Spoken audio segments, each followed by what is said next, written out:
Welcome again guys to my channel. This is Janil Idanyo. At sa video kong ito, ituturo ko po sa inyo kung paano po natin gagamitin ang My Destination po sa ating Grab Driver app.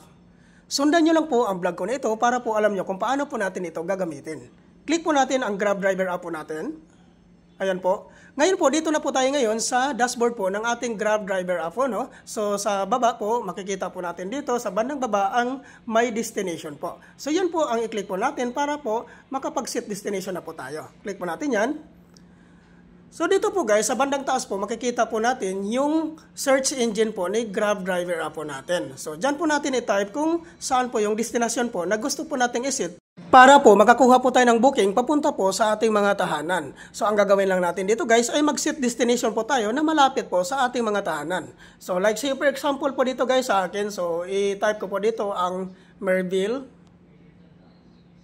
Park. So, pag-type mo pa lang dyan guys, sa baba makita nyo kagad yung address po na gusto mo pong i-set destination dito. So dito sa baba nakikita nyo po ang Merville Park Gate 1. So dito po ako mas malapit. So dyan ko po i-set yung destination ko para po mas malapit na po ako sa aking tahanan. So click lang po natin yung Merville Park Gate 1. So ayan po no.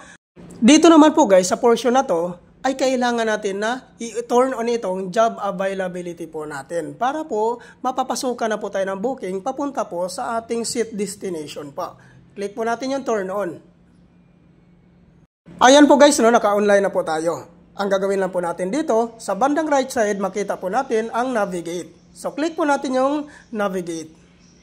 Ayan. So ayan po guys, no. Ngayon, ang susunod naman po natin gagawin dito ay kailangan po nating unti-unting umunsad po. Unti-unti pa tayong umunsad papunta po sa ating set destination hanggang sa makakuha po tayo ng booking po papunta po sa ating set destination po. Take note lang po guys, ito po ay hindi po tayo sure po no, na makakuha po tayo ng passenger po papunta po sa ginawa po nating set destination po. No? So patsambahan lang po ito na makakuha po tayo ng booking po papunta po doon sa ating set destination. So ngayon po, unti-unti po tayong uunsad hanggang sa makakuha po tayo ng passenger po papunta po sa ating set destination po. So ayan po no, panoorin nyo lang po guys kung paano po tayo papasukan ng booking po papunta po sa ating set destination po. No? So i-pass forward lang natin ito para po mas madali. Ayan po, no? So, ganun lang po kasimple po mag-set destination po dito, guys, sa ating Grab Driver app. So, wala po itong pagkakaiba din sa ating Move It Driver app po natin. So, unsad po tayo ng papunta po sa ating set destination. Panoorin nyo lang po, guys, na papasukan po tayo ng booking po dito. So, ayan po, guys. So, swerte po ako, guys, dahil po nakakuha po ako ng passenger po papunta po sa aking set destination. Click lang po natin ito guys, ang tap anywhere to continue. Ayan, click po natin yan. So ngayon guys, ito na po yung pinaka-details po ng ating passenger po. No? So doon po natin ito pipick upin sa Martinez Public Market po ito. So Mandaluyong. So which is malapit lang naman po.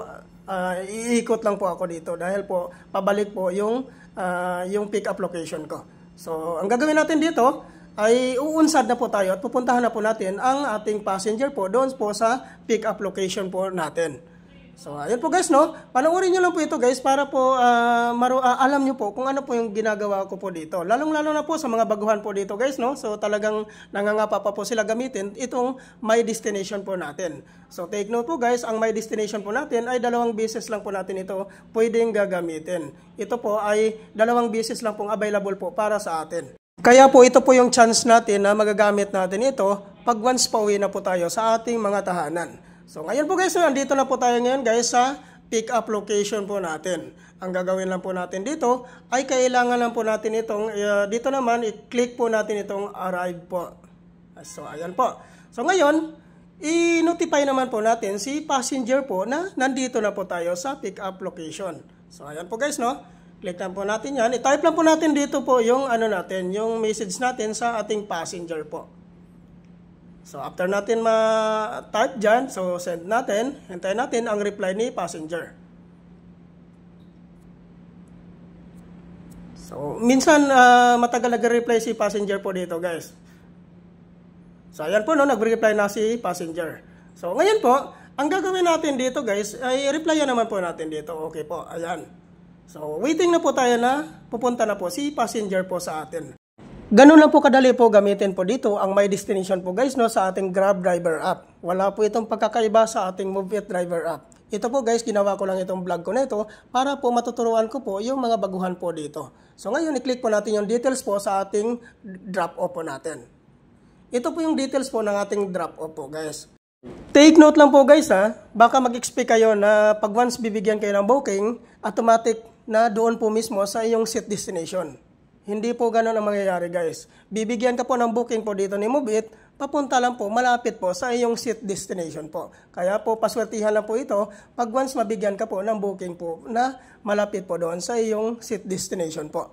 So sana guys, marami po kayong natutunan sa vlog ko na ito, no? So ngayon po, pag once na okay na po yan, na dumating na po yung passenger nyo, ay i-click lang po niya yung pick up.